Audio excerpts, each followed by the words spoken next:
기회가 닿아서 지난 2년 동안 여름의 일부 시간을 캄보디아 단기 선교를 계획해서 청년들과 함께 다녀왔던 적이 있습니다. 단기이지만 다녀올 때마다 정말 그 큰 감동을 얻고 돌아오는 시간이었다라고 고백할 수밖에 없었는데요. 분명 그 캄보디아 사람들에게 무언가를 주고자 떠났던 여정이었는데 오히려 정말 많은 것을 받고 돌아왔다라는 고백이 저절로 나오는 순간들이 있었습니다. 2년 동안 단기 선교팀을 받아주고 안내해 주었던 분은 송진섭 선교사님이라는 분이셨는데요. 저는 처음 뵙는 분이었습니다.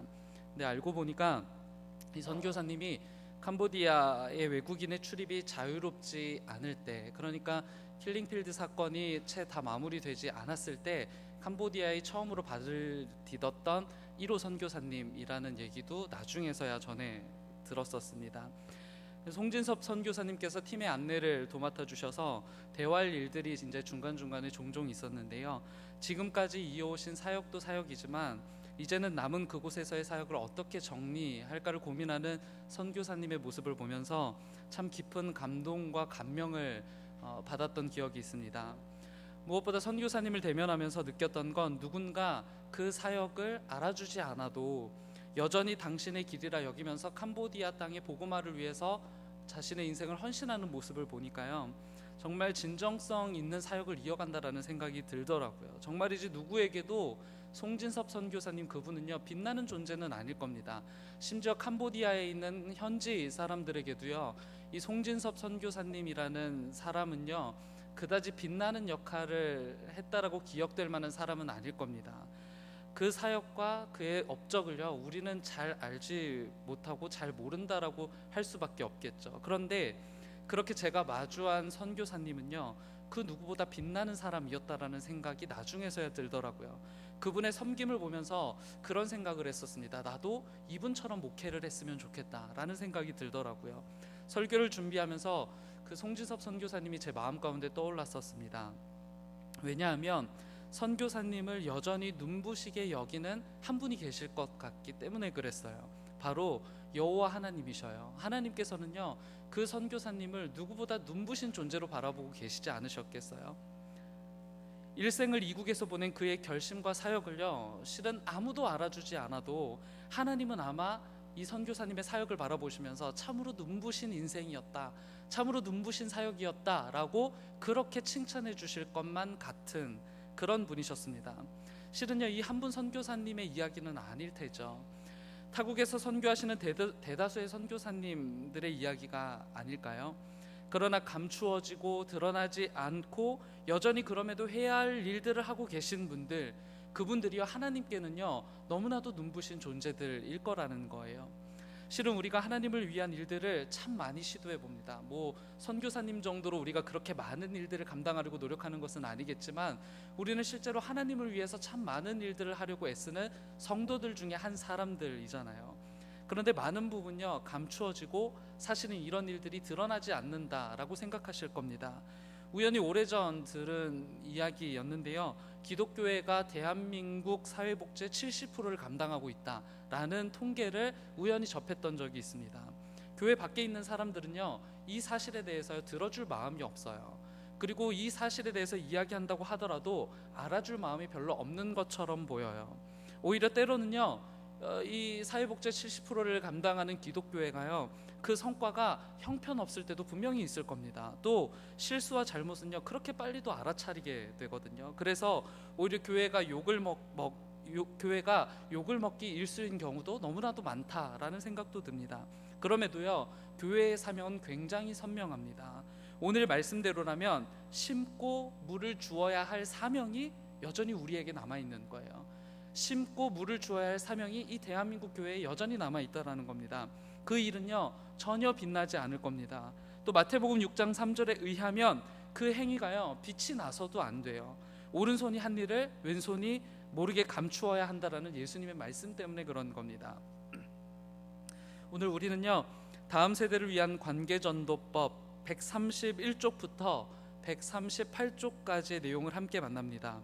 우리는 심거나 물 주는 자일 수 있다라는 주제로 시작하는 내용인데요, 책이 설명하고자 하는 것은 그런 것 같아요.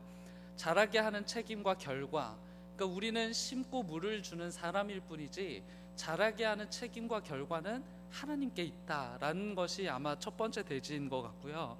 그러니까 우리는 우리의 위치에서 할 수 있는 일들을 끊임없이 해야 된다가 아마 두 번째 대지일 겁니다. 그러니까 우리가 기대하는 열매와는 상관없이 전도를 지속해야 된다라는 거예요. 그리고 언젠가 우리가 이렇게 물을 주고 심었던 이 열매들이요, 나중에 하나님에 의해서 아주 풍성하게 열매 맺힐 거다라는 것이 이 책 내용의 핵심입니다.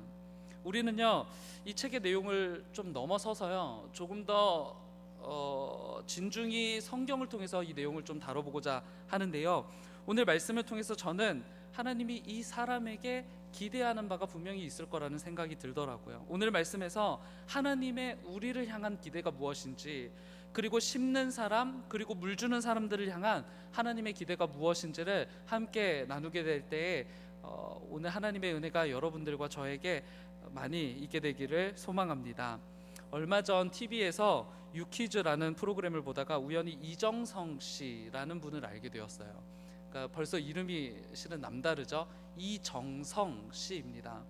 누구보다 평범한 삶을 사는 것 같았고, 거기에 패널들이 이정성 씨를 이렇게 직접 조우하기 전까지는요, 굉장히 아주 빛나는 삶이라는 이 단어하고는 거리가 있는 사람처럼 여겨지더라고요. 그런데 그의 일화를 듣던 MC들이요, 굉장히 깜짝 놀라는 거예요. 알고 봤더니 비디오 작가인 백남준 선생님의 작품을 직접 만든 기술자였던 겁니다. 백남준 씨가 스케치를 하면 이 이정성 씨라는 분이 이 스케치를 그대로 따라서 다 만들어냈다라는 거예요. 예술계의 거장 백남준이라는 이름에 늘 감추어져 있었지만 인터뷰에서 그는 그 사실 자체를요, 굉장히 영광스럽게 느낀다라는 사실을 접했습니다. 그분은요, 그 사실에 대해서 이렇게 감정을 표현하시더라고요. 내가 예술가는 아니지만 저분을 올려놓지 않았나, 최상의 삶이었다, 최상의 길이었다 라고 이렇게 고백을 하더라고요. 분명히 백남준이라는 예술계의 거장, 이 이름에 감추어져서 이 이정성이라는 이름은요, 한 번도 빛을 본 적이 없어요. 그런데 그 사람이 자신의 인생을 평가할 때 그렇게 평가하는 거예요. 내 인생은 정말 최고였다, 최상의 인생이었다 라고 평가하는 겁니다. 실은 오늘 말씀이요, 이와는 전혀 다른 삶을 살았던 고린도 교회 성도들의 이야기를 전하는 겁니다. 바울이 고린도 교회를 떠나 있을 때 고린도 교회는 성장의 가도를 달렸던 것이 아니라 오히려 점점 더 타락하고 점점 더 쇠락해가는 교회였습니다. 그중 심각한 문제 중에 하나가 무엇이었냐면 분열이었죠. 4절을 통해서 이 사실을 확인할 수 있는데, 누구는 바울 편이고 누구는 베드로 편이고 누구는 아볼로 편이다 라고 이야기하는 것이 바로 그것이었습니다. 그래서 당과 파를 나누는 고린도 교회의 행태를요, 사도 바울이 지적하는 거예요. 그런 일들이 교회 안에서 일어날 수 없다라는 것이 사도 바울의 주장이었죠. 하나님이 가장 빛나야 할 교회, 그리고 하나님이 가장 선명하게 드러나야 할 이 교회 공동체에서 그들의 성경 교사가 가장 빛나는 존재가 되어 있었다라는 거예요. 실은 이 성경을 가르치는 사도 바울, 그리고 성경을 가르치는 아볼로, 성경을 가르치는 이 베드로, 이 사람들을 통해서 드러나야 될 분은 예수 그리스도이고 하나님이셔요. 그런데 예수 그리스도와 하나님의 이름이 가장 빛났던 것이 아니라 사도 바울과 그리고 아볼로와 그리고 베드로의 이름이 가장 빛나는 자리에 올려져 있었다라는 것이 오늘 말씀의 핵심이죠. 바울은요, 가장 빛나야 할 존재가 누구인지를 아주 정확하게 전하는 겁니다. 6절을 함께 읽어보실까요? 고린도전서 3장 6절 함께 읽습니다. 시작. 심었고 아볼로는 오직 하나님께서 자라나게 하셨나니. 아멘. 자라게 하는 분이 누구인지를 정확하게 말합니다. 오직 하나님뿐, 그분만이 자라게 하시는 분이시라는 거예요. 바울과 베드로 그리고 아볼로는요, 그저 물을 주었고 심었을 뿐이라는 겁니다. 그러나 우리가 더불어서 9절도 함께 읽어보겠습니다. 3장 9절입니다. 9절을 띄워주세요. 네, 함께 읽습니다. 시작. 우리는 하나님의 동역자들이요 너희는 하나님의 밭이요 하나님의 집이니라. 아멘. 그러니까 물을 주었고 심었을 뿐이지만 이들의 정체성이 무엇이냐면 우리는 하나님의 동력자들입니다 라고 정체성을 다시 재정의 내려주는 거예요. 자라게 하는 분은 명확해요. 그리고 열매를 맺게 하는 분도 아주 선명해요. 그게 누구냐면 여호와 하나님이세요. 그런데 물과 심는 일을 하고 있는 그 사람들은 누구냐? 바로 바울이고 베드로고 아볼로라는 거예요. 이들이요 얼마나 가치 있는 일을 하고 있냐는 거예요. 이들이 얼마나 위대하고도 기가 막힌 일을 하고 있는지를 가장 잘 표현한 한마디가 바로 우리는 하나님의 동력자들입니다 라는 표현일 겁니다. 조금 전 나누었던 이정성 씨가 본인이 빛이 된 것이 아니라 백남준 선생을 빛으로 만들었음에도 불구하고 그가 최상의 길을 걸었다, 내 인생은 최고였다 라고 고백하는 이유가 무엇일까요? 저는 그렇게 생각합니다. 본인이 이 이정성 씨라는 그분이요 백남준 씨의 일부가 되었기 때문에 그런 거예요. 그분의 일부로 살았다는 자부심이 있다라는 겁니다. 그분의 일부로 살았다는 것이 이 이정성 씨에게는 그 자체만으로도 영광이 되는 삶이었다라는 거예요. 저는 이 말씀을 보면서 우리를 향한 하나님의 기대가 무엇일까에 대해서 좀 묵상을 해봤는데, 하나님께서는요 우리에게 기대하는 것이요 바로 그거예요. 우리가 그분의 일부가 되기를 바라시는 거예요.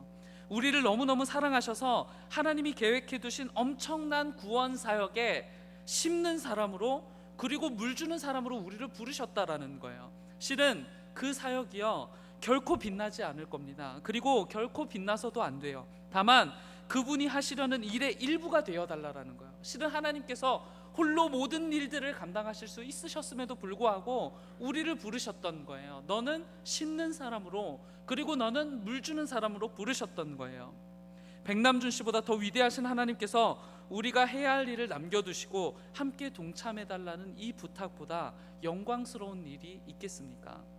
정말이지 훗날 이정성 씨와 같은 고백이 있지 않겠어요? 하나님, 당신의 일부로 살아온 나 정말이지 최상의 길을 살았습니다. 빛나진 않지만 가장 영광스러운 삶을 살았습니다 라고 고백할 수 있게 되지 않겠어요? 하나님이 맡겨주신 심는 일, 하나님께서 맡겨주신 이 물 주는 일에 우리가 동참해야 된다라는 겁니다. 우리가 수요일마다 나누고 있는 이 전도라는 행위는요 실은 가장 비효율적인 일들 중에 하나일 겁니다. 자본주의적 접근으로서의 전도, 그리고 사업적 접근으로서의 전도는요 그러니까 이 전도가 성과를 위한 일이었다라고 한다면 벌써 접었어야 될 일이 바로 전도라는 행위일 거예요. 그러나 로마서 10장 14절과 15절은요 이런 우리의 생각들을 바로잡게 만들어줍니다. 우리 함께 읽어볼까요? 시작. 어찌 부르리요? 듣지도 못한 이를 어찌 믿으리요? 전파하는 자가 없이 어찌 들으리요? 보내심을 받지 아니하였으면 어찌 전파하리요? 기록된 바 아름답도다. 좋은 소식을 전하는 자들의 발이여 함과 같으니라. 아멘. 여기서 우리가 바로잡아야 할 한 가지 사실을 마주하게 되는데요, 전하는 자들의 발길이 아름답다라고 전하고 있잖아요. 전하는 자들의 발이 아름다운 이유는요 전하는 자들의 열심이 아름다운 게 아니에요. 그 전하는 사람들이 열심히 뛰어다녔기 때문에, 전하는 사람들이 만나는 사람들마다 이 복음을 전했기 때문에 그 사람들의 발이 아름답다라고 이야기하는 것이 아니라 그들의 전파로 인해서 드러나는 그리스도가 아름답다라는 거예요.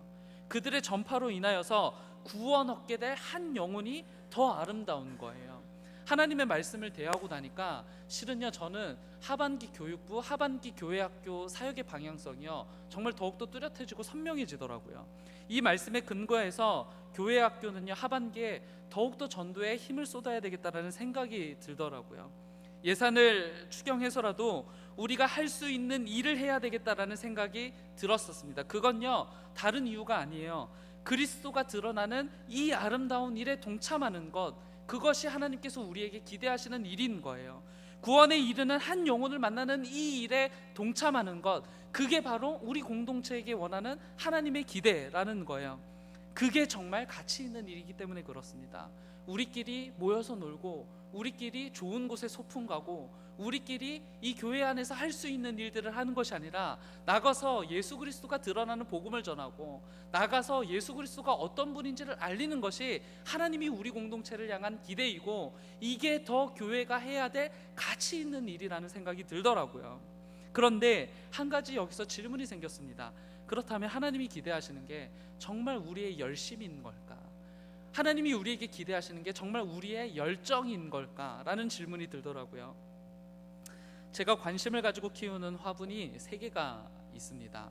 뭐 많이 키우지는 못하겠고 이제 화분을 하나씩 늘려간다라는 표현이 좀 그렇긴 한데요. 늘려가다 보니까 어느새 3개가 되었어요. 그 화분을 많이 키우시는 분은 저게 무슨 소린가 싶기도 하실 테지만, 어쨌든 제가 처음에 이제 스투키로 이렇게 화분을 좀 키워보려고 얻어다가 키웠던 적이 있는데요. 그 죽이기 어렵다는 스투키를 죽인 장본인입니다. 왜냐하면 너무 사랑해줬어요. 너무 물을 많이 주고, 그리고 너무 아껴주고 매일마다 사랑한다라고 얘기해주고, 그러니까 얘가 금방 죽더라고요. 그러니까 이 스투키는 저도 이제 나중에 막 인터넷을 찾아보고 그러니까 그게 한 달에 한 번 정도 물을 주는 거고, 그리고 이제 거의 관심 받게 대상으로 이렇게 내비둬야, 그래야 이 아이가 이제 잘 자란다라는 이야기를 나중에 들었던 적이 있는데, 어쨌든 몽땅 죽였습니다. 그리고 나서는 이제 다시 화분을 얻어서 지금 3개 정도 키우고 있는데요. 화분이요, 저의 열정과 열심만으로 자라지 않는다라는 사실에 저는 꽤나 충격적이었어요. 왜냐하면 제가 물을 주면 주는 만큼 이 물을 받아 먹을 수 있을 거라고 생각했고, 제가 정말 많은 사랑을 쏟아 부어주면 이 화초가요, 제가 의도하지 않았던 만큼 훨씬 더 많은 열매를 맺을 수 있을 거라고 상상했기 때문에 그런 겁니다. 그러니까 화초를 키우다 보니까 한 가지 드러나는 진리가 뭐냐면, 물을 주는 일도 그렇고요, 심는 일도 그렇고요, 정한 때와 시기가 있는 법이더라고요. 그러니까 물을 주어야 할 때 주어야 되는 거예요. 그리고 이 화초를 심어야 될 때 심어야 열매와 꽃을 피울 수 있다라는 겁니다. 그러니까 물 주는 열심, 그리고 심는 열심을 하나님은 우리에게 기대하시는 게 아니에요. 단순히 그런 열정을 우리에게 기대하시는 게 아니라는 거예요. 우리는 다만 정해진 때 해야 할 일들을 하면 되는 것이라고 하나님께서 말씀하시는 거예요. 다만 분명히 해야 할 것은 모든 결과가 하나님께 있다라는 것을 우리가 알아야 되고, 그리고 꽃이 피워지고 열매가 맺혀지는 것도, 이 성공의 기준도 하나님께 있다라는 것을 우리가 인정할 필요가 있다라는 겁니다. 그래서 실은 전도왕, 전도상은요 크게 의미가 없어요. 10명을 정착시켰기 때문에 더 큰 상을 받는다거나, 1명을 정착시켰기 때문에 더 작은 상을 받는 것은요, 우리가 가진 자본주의의 논리지 하나님의 논리는 아닌 겁니다. 자라고 열매 맺는 것은요 하나님의 영역이기 때문에 그래요. 동료 차원의 시상은 얼마든지 있을 수 있지만, 오직 자라게 하는 것과 열매는 그분의 영역이라는 것을 우리가 인정할 필요가 있다는 겁니다. 이 말씀에서요, 우리는 우리를 향한 하나님의 기대가 무엇인지를 알게 돼요.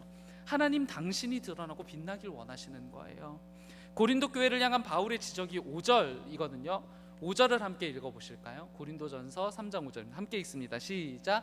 그런즉 아볼로는 무엇이며 바울은 무엇이냐? 그들은 주께서 각각 주신 대로 너희로 하여금 믿게 한 사역자들이니라. 그러니까 단순히 당신들이 분파를 나누어 추종하는 그 사람들은요 그냥 믿게 한 사역자들일 뿐이라는 거예요. 하나님이 맡겨주신 일을 한 사람들 뿐이라는 거예요. 6절은 성도들을 자라게 한 분은 누구냐? 오직 하나님뿐이다 라고 전하고 있습니다. 그래서 전도는요 사람들을 교회로 들여오는 것을 전도라고 하지 않아요. 진짜 전도는 그분이 드러나고 그분이 빛나며 곁에 있는 나는 빛나지는 않지만 동참했다는 이유로 함께 영광을 취하게 되는 겁니다. 하나님의 기대가요 바로 그거예요. 우리를 통해 어떤 순간에도 당신이 빛나고, 우리를 통해 어떤 순간에도 당신이 드러나길 원하시는 거예요. 우리의 삶이 그렇게 하나님을 드러내고 있다면, 하나님을 빛나게 하고 있다면 여전히 우리는 전도자의 삶을 살아가고 있는 겁니다. 하나님의 기대를 충족시키는 인생을 살아가고 있다라는 거예요. 참모라는 직함을 아실 겁니다. 항상 그 지휘관이 그 자신의 의지를 자유롭게 펼칠 수 있도록, 이 지휘관이 가진 의지를 아주 자유롭게 이행할 수 있도록 최대한 그 능력을 발휘할 수 있도록 옆에서 보좌하는 역할을 하는 사람들을 향하여서 참모라고 이야기를 하잖아요. 지휘관의 의도를 잘 파악해서 하의 상달하는 역할, 그래서 이 참모 역할은요, 아주 때로는 굉장히 중요하게 나타나기도 하고 때로는 뭐 별 볼 일 없이 여겨질 때도 있는 것이 이 참모의 지위입니다. 참모는요, 아주 특징적인 한 가지 특징이 뭐냐면 자신이 빛나지 않는다라는 거예요. 그리고 본인이 막 진두지휘를 하면서 빛나서도 안 돼요. 지휘관이 가만히 있는데 나를 따르라 하면서 나갈 수 없다라는 거예요. 단지 지휘관의 곁에 머무르는 것, 지휘관 곁에 머무르면서 그에게 참모 조언을 하는 것, 그것이 바로 그의 역할이라는 거예요. 그러니까 본인이 빛나는 것보다 지휘관이 빛나게 만드는 역할이 바로 참모들에게 있다라는 거죠. 그리고 그것만으로도 이 참모는요, 지휘관만큼의 영광과 영예를 얻으면서 살아가게 돼요. 삼국지를 보시면 이해하실 수 있을 겁니다. 우리는요, 유비를 유비되게 한 제갈공명을 더 높이 평가해요. 그리고 조조가 조조되게 한 사마의를 더 높이 평가해요. 그리고 손권이 손권되게 한 책사 주유를 더 높이 평가합니다. 왜일까요? 빛나지 않는 자리였어요. 그런데 누구보다 자신의 군주를 가장 빛나는 자리에 높여놓았던 사람들이 바로 이 사람들이기 때문에 그렇다라는 거예요. 우리를 참모 삼아주신 하나님이시라니 정말 놀랍지 않습니까? 실은요, 차라리 하나님 혼자 전도사역을 하는 게 더 나을 수도 있어요. 우리는요, 하나님의 일을 하겠다고 뛰어들었지만 실은 하나님께 우리가 얼마나 도움이 되겠어요? 우리가 전도라고 한다고 하는 모든 행위들, 그리고 하나님의 일을 하겠다고 연합하는 이 모든 행위들이요, 하나님께 도리어 방해가 되지 않을까, 저는 가끔 그런 두려움이 있을 때가 있습니다. 하나님은요, 차라리 그분 홀로 이 모든 일들을 이뤄가는 것이 더 편하신 분일지도 몰라요. 그럼에도 불구하고 누구를 참모로 불러주신 겁니까? 바로 그 엄청난 지휘관이요, 우리를 참모로 불러주신 거예요. 시편 8편 4절의 고백이요, 실은 우리의 고백이 되어야 할 겁니다. 함께 읽어보겠습니다. 시작. 사람이 무엇이기에 주께서 그를 생각하시며 인자가 무엇이기에 주께서 돌보시나이까. 아멘. 실은요, 우리가 하나님께 적극적 도움을 드릴 수 없다라는 사실을 누구보다 잘 아실 겁니다. 그럼에도 하나님은요, 우리를 참모 삼아 주시고 우리에게 일을 맡겨 주시면서 상급과 칭찬을 마련해 두신 거예요. 우리의 역할을 통해서, 그 역할은 때로 우리가 실제로 하는 전도일 수도 있겠고요, 때로 우리가 펼쳐나가는 일상일 수도 있을 겁니다. 그러나 우리가 살아가는 이 일상을 통해서, 그리고 우리가 매주마다 하는 이 전도 활동을 통해서 하나님 그 일들을 통해 당신이 빛나길 원하신다라는 거예요. 빛나진 않지만 가장 영광스러운 그 사역에 지금 동참할 수 있게 되기를 주님의 이름으로 축복합니다. 하나님은요, 우리에게 바로 그걸 기대하시는 거예요. 우리가 때로 하나님 앞에서 완벽한 삶을 살아야 한다라는 압박을 받곤 합니다. 전도도 마찬가지죠. 우리가 전도를 하지 못하기 때문에 때로는 뭐 죄책감을 느낀다거나, 때로는 하나님의 이 열정 어린 사역에 우리가 열정 어린 모습으로 참여하지 못한다라는 마음 때문에 때로는 한켠 마음 불편하실지도 모르겠습니다. 그러나 완벽하진 않지만, 빛나진 않지만 하나님께서 우리들에게 원하시는 삶, 원하시는 전도의 모양이 있다라고 한다면 그것은 진정성 있는 삶, 진전성 있는 전도의 모습일 겁니다. 저는요, 오늘 하나님께서 우리들에게 그런 삶을 요청하신다라고 봐요. 우리 모두에게 하나님은 여전히 요청하십니다. 진정성 있는 삶을 살아다오. 함께 기도하겠습니다.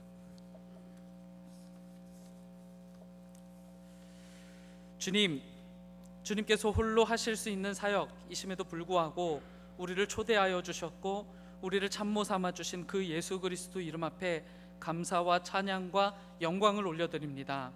우리는 우리의 인생이 어떻게 하면 빛이 될 수 있을까, 어떻게 하면 빛나고 영광스러울 수 있을까를 고민하며 지금껏 달려왔음을 고백하지 않을 수 없습니다. 주님이 드러나는 것보다 내 인생이 드러나야 하길 원했고, 주님이 빛이 되길 원하는 것보다 내 삶 자체가 빛이 되길 원했으니 주님, 우리는 죄인입니다. 주님, 이제는 우리가 빛나진 않지만 주의 곁에 머물러 서서 가장 영광스러운 그 길을 함께 걷게 되기를 소망합니다. 빛나진 않지만 가장 영광스러운 그 사역에 지금 동참하게 되기를 소망합니다. 우리의 삶이 그리스도를 전하는 삶이 되게 하시며, 누군가가 우리의 삶을 볼 때에 하나님이 생각나고 하나님이 드러나는 삶이 될 수 있도록 주님께서 인도하여 주시옵소서. 무엇보다 우리를 위하여서 상급과 칭찬을 마련해 두신 채 초청하신 그 하나님의 놀라우신 사랑 앞에 무릎을 꿇고 나아갑니다. 주님 오셔서 우리의 삶을 다스려 주시고 오직 주를 위한 삶을 살아가는 우리 모두가 될 수 있도록 주님께서 함께하여 주옵소서. 거룩하신 예수 그리스도의 이름으로 기도합니다. 아멘.